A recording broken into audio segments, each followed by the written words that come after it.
You think people lose races, lose competitions in track and field on purpose? And he sandbagged a bit? Come on, Joe. Come on, Joe. That's what we really think? You think this man sandbagged? You're watching Running Report, where we cover running news produced for and by the culture. I'm Joshua Potts, Mr. Pottsable, and today I'm gonna be reacting everything on the internet about the Prefontaine Classic, from X, Let's Run, Sidious Mag, Flow Track, Runner's World, The Shade Room. All this going down about the Prefontaine Classic. A little bit different, never done before here on the Running Report, since we've been doing this for maybe like 6, 7 years or whatever it's been now. So yeah, a little bit different. No, we haven't uploaded that much, but I kind of just want to get into it. It was a really big meet. I wasn't there this year, the first time not at Prefontaine Classic for the past 3 years, I believe. So I might as well let's look at it on the internet. We're gonna have a Two Black Runners podcast coming out this Tuesday, but let's get into it. Let's get into this, bro. The Prefontaine, we saw a lot of great performances, like indeed from the men's 100, the men's 200. We had a great mile, a men's 110 hurdles dominated by Grant Holloway. So many great things happened, but let's get to the woman of the hour, Sha'Carri Richardson. She had an amazing performance this past weekend. If we go on Twitter right here, the tables have turned. The tables have turned for the Sha'Carri Richardson. This was back in 2021 after everything went down for Sha'Carri Richardson, and Lane Thompson went out there and ran that 10.5.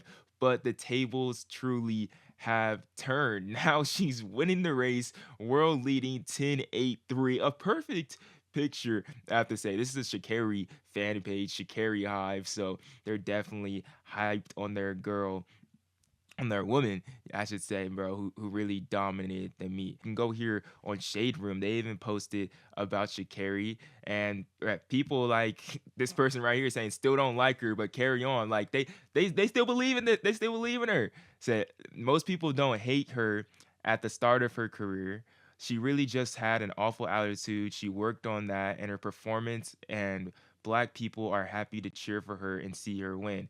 Some part of that is like true. You can definitely see that from our community, Caddy Yan. You can definitely see that for community. Like black people were very critical of Sha'Carri Richardson at the beginning, but now it's really all love, and just the way that she presents herself now.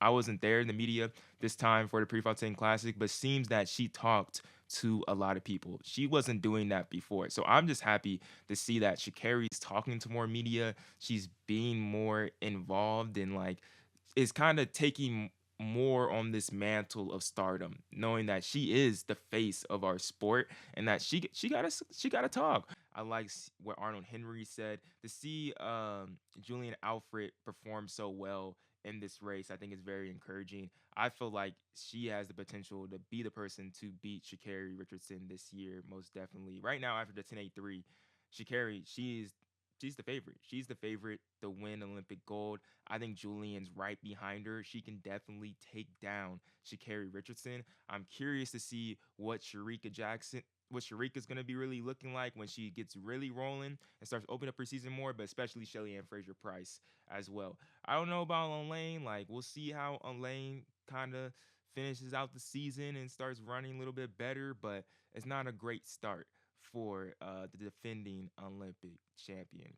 Before we get to the main event of the hour with the Bowerman Mile and stuff, I do want to talk about Patrice Chebet, my bad, who made history in the women's 10,000 meter, 28:54:14. This needs to be talked about more. Sidious Mag, they posted this right here, and I think this person had this perfect comment right here. RC Friends said, "Wow, can't wait to watch this on Peacock's live feed in an hour." That's crazy. I know it's a 10K. I know we don't want to watch 30 minutes of people running around in ovals. It's not the grandest, the most exciting thing in the world. But when we have a world record attempt from Gudaf Sagai, who's one of the greatest distance runners of all time, almost broke 14 minutes last year for women, become the first woman to ever do that when she ran 14:01, I believe, at the Prefontaine Classic. Like, let's put this on TV, man. And I gotta wait until we just have a little snippet. And I think we did get to see I don't think we even got to see the message from Lewis Johnson on TV. All right, let's get to the real story. What everybody wanted to talk about, and that was Jakob Ingebrigtsen. That was Josh Kerr right here on Sidious Mag. Josh Kerr went out there and won that with a time of 3:45.34, a British record. Break taking down Jakob Ingebrigtsen, yard and goose. Also in the process, a great race. Went out 600 meters left to go and basically held on for the victory. And then this is where we got to talk about. There's a lot of people, as Trevor Turner puts it, Jakob meat riders. There's a lot of people riding Jakob pretty hard. You feel me? John Buttle said Jakob gapping this guy in Paris. First race back and barely lost. But I have to agree right here. So freaking good. Lived up to the hype for sure. Let's go to Twitter because I think that's where we see a lot of this going down. Sidious Mag had this post too. Race for the ages. Essentially the same. Joe Polano, a very Jakob-centric tweet right here. I think we would say seems like a long game play by Jakob. Honestly, I'm not sure he went all out on the final 400. Now this right, come on, Joe, come on. You don't think he went all out? Maybe wanting to give Josh a false sense of really. He wanted to give Josh a false sense. And eyeing the Olympics to peak at knowing he wasn't in his best form. Any chance he sandbagged a bit? Come on, Joe. Come on, Joe. That's what we really think. You think this man sandbagged? I don't think Jakob Ingebrigtsen liked to lose. I don't think this man likes to lose, in my personal opinion. From what I've seen him do in the past years and win race after race after race after race, I don't think Jakob liked to lose. If he could have beat Josh Kerr, he would have beat Josh Kerr. I think that's pretty matter of fact. Alfine Tulamunk, the 2020 actually, U.S. Olympic Marathon Trials winner on the women's side. She said, I do think that the next rematch, Jakob won't be touched. Not making excuses for him, but he's a little rusty. And when it comes to racing, and he's only going upwards from here. Now, I definitely agree with Alfine. I don't think we should dismiss what Josh Kerr just did. Like, Jakob is rusty. I think it's true. Jakob was talking to Flow Track saying how he is a consistent racer. He races a lot. During the Diamond League, when this dude is hot, he races a lot. He goes for world record attempts. And Josh Kerr doesn't really race like that. He comes when he's ready. He comes when he's primed. He doesn't race all the time. His training, what Danny Mackey has done over the past 3 years, has really centered around that, racing when he is ready and when he's primed, and that's when he comes out and do. Jakob kind of tried to allude to that, saying sort of the vein of all like, oh, like Josh didn't race here last year and everything like that, but I don't think that was really a fair comment. Actually, let's watch this. Flow Track, don't get me Flow Track. Like you're suggesting that some people don't always show up to all these diamond leagues, and he did run to. What about the last time we were here? He wasn't there. At the same time, it's just the approach is different. The prioritizing is severely different. It's not always only about the championships. There's always a focus that, I put a lot of energy into this race. I put a lot of energy into my home Diamond League and, in Monaco and Lausanne and all these different races. And for me, all the races are very important. But for some people, they're not so important. See, I think that's a false equivalence. There's just people have different training plans. People have different times when they want to peak. People race more. Some people don't race more. That's just what it is for track and field. All the money's not right for you to go race every week after week after week. It's just not like that, Jakob. And he knows that. It's just not like that. Like, some people race differently and some things work for different people. If Jakob raced a little bit less, I think he may have beat Josh at the World Championships in the 1500. Maybe it would have been more fresh. I don't know. But it doesn't matter because Josh beat him. So, because it doesn't matter because Jakob won the 5K. So, it doesn't matter. When you go down to the end of the day, it doesn't matter. Whatever works for you is what works for you. Whoever wins on that day and what wins to you. I don't kind of like it because Jacob's kind of just he's making excuses. Bro, you lost. But, you lost. And it's understandable that you lost. If you would have won, that would have been surprising. I feel like in my sense in the imagination, because He was just injured. Josh is coming off of a 2 mile indoor championship, no, a 2 mile world record, a 3,000 meter world indoor championship, and all this. And for off of his injury to come out and whoop everybody, I know Jakob, you nice, but you ain't that nice. So it's all like, it's also a false equivalence too, because I got this dude Jeff exclusive. Let's read his take real quick. It's kind of long, but I think it gives a proper a perspective right here. I like this narrative from Jakob. Kerr sits back slash out of all the Diamond League's event until he has a peaked and enough intel on everyone else. No excuses and no credit to Kerr for winning the mile. Hold on. Whoa. It also appeared that Jakob was getting some intel on Kerr. Not saying Jakob lost on purpose. Where are we going with this? You think this dude lost on purpose? Like, come on, why are we going to this? Do you think people really lose? You think people lose races, lose competitions in track and field on purpose? I am a pro athlete. I've interviewed a lot of pro athletes at world championships, at the Milrose Games, at the LA Grand Prix. I don't think these people lose on purpose, in my personal opinion. But let's go into this. Not saying Jakob lost on purpose, but he also didn't employ his usual strategy of leading from the start. Why would he do that when he's not in peak fitness, when he's not fully confident in his training? Like, okay, that's racing and why it's important to race all throughout the year and not just when it suits you. Like an NBA, where each superstar is required to play so many games so teams and fans can be rewarded by directly observing the show. I like that last point. But I think what's getting lost on everything here is that the Nike Prefontaine Classic is exactly that. It's the Nike Prefontaine Classic. This is essentially an all-star meet for Nike athletes. Everyone has to compete here. Like, I'm pretty sure it's like y'all need to compete at this meet. Now I feel like LA Grand Prix kind of stole a lot of those athletes. LA Grand Prix was sponsored by Nike. There was a lot of Nike there involved. But usually Nike Prefontaine Classic, Nike athletes are, if they're not told, like forced to go to this meet, it's heavily encouraged to be at the Nike Prefontaine Classic. We want our best athletes to come here and perform. They want Jakob Ingebrigtsen to come to America and perform. Josh Kerr does not need to go to the pre-classic at all. He does not. That's not part of his contract. So that's where it gets murky because Jakob has to be there. It's not like they're acting like, oh, he's holier than thou because he's choosing to be at the pre-classic. Nah, bro, this man's obligated to be there.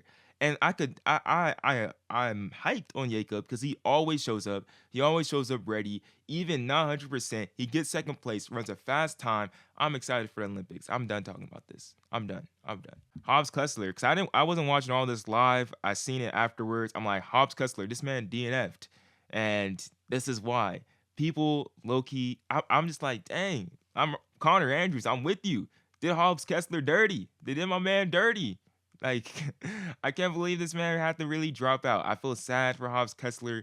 I'm really excited to see what he does this season. I still am standing on the back of my claim that I don't think there's another American that's better than Yard Naguse, Cole Hawker, or Hobbs Kessler in the 1500 until we truly see it. Colin Solomon, Matthew Centuwitz, Cooper Tier are making great cases for that. Like, most definitely. Henry Wynn as well, I think he can be in that running for sure. There's a lot of guys that can be in that running, but Hobbs, Cole, and Yard Naguse are unstoppable. And to see Hobbs having to step off in this race does seem, it definitely just sucks. I seen a Let's Run thread. I know a lot of y'all don't like Let's Run, but Let's Run be funny sometimes. So, well, this isn't a great representation of it. This man said Kessler chickened out. I don't know if he chickened out. Let's see. Kessler got a little tripped up, then just jumped off the track, even though he easily could have kept running. He was perfectly fine. It wouldn't even cost him a quarter of a second. It was a cowardly. That's crazy. These people really. You want to say that to Hobbs' face, bruh. That was a cowardly move by Kessler. Tier, on the other hand, got tripped really bad, but kept running and still managed a 3:53. This dude, okay, totally two different circumstances. Totally two different. He said that this man was cowardly for that. I think he got tripped to the inside of the track and knew he would be DQ'd. That's under my impression. Like if he gets back on the track, he's essentially like DQ'd. Like in most cases, you can't have 2 feet inside of track on the same time and get back on the track. I'm pretty sure that's not allowed. Now he did get impeded by the runner, so maybe there's some gray area in that sense. But I think I'm with this guy. Lighting up on him. There's a chance he felt something, and in the time to take a check at his body and make sure it wasn't an injury, the race was a long gone. Maybe if it wasn't an Olympic year, he guts it out. But this goal this season is Paris, not Eugene. I don't blame him. Play it safe. I think that's where I'm like too. Like this is a big race. This is a big moment. It's the Prefontaine Classic, but this isn't the Olympic trials. The focus is Paris. Like his focus isn't time trialing, trying to run a great mile. His focus is Paris. He already ran 145. He doesn't need to get back in this race and run a 353. No offense. I'm not even saying that to Cooper like as a shot to him, because Cooper ran a great race last week and Cooper's fine.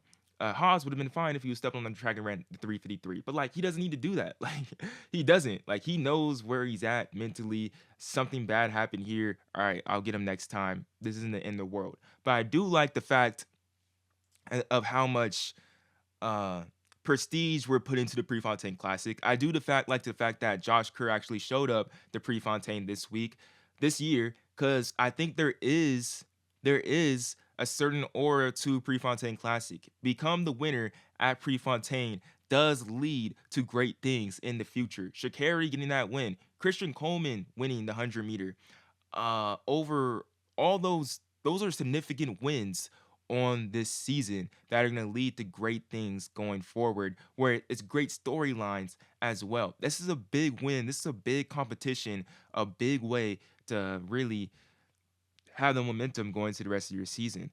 I want to go to this too, real quick. We have Keely Hodgson, amazing race from her, honestly. The 155.78 season opener. Nia Akins running the 157 season opener, I think is super good too. I think she ran a great race and had a lot left. If you go back and you watch the 800 of Nia Akins, that's from Brooks Beast. She's not on the screen right now. This is Keely Hodgson.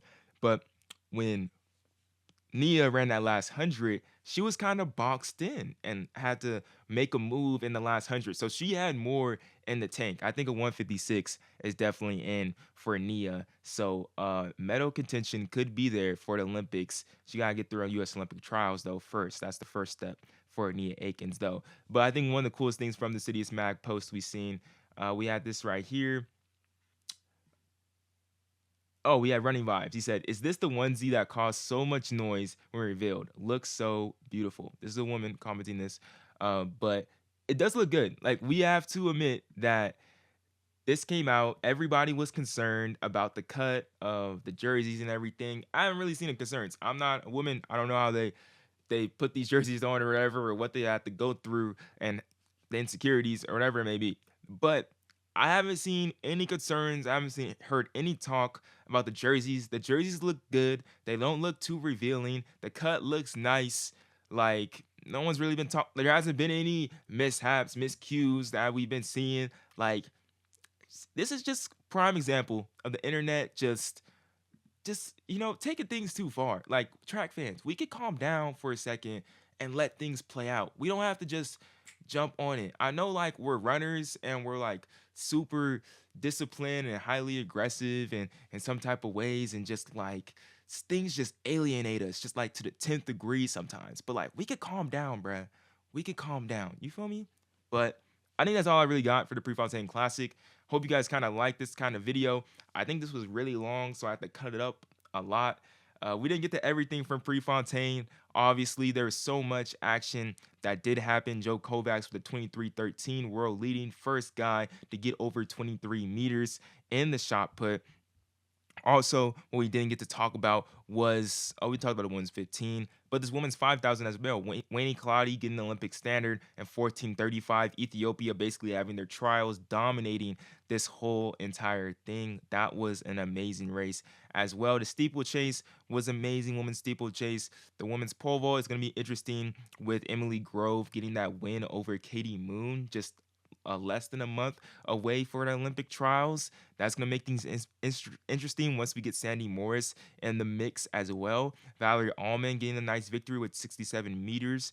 And then Jasmine Quattro Quinn, I don't think she's won a 110 hurdles race in the Diamond 100 hurdles race in the Diamond League this year. And she's arguably one of the best hurdlers of all time. So a lot of interesting stuff from the Prefontaine Classic. We'll do some more of this talking this Tuesday with the brother from the same mother, Aaron Potts, Super Hot Potts. Hope you guys enjoyed this. This is Racking to the Internet of the Prefontaine Classic. And I'll see y'all next time.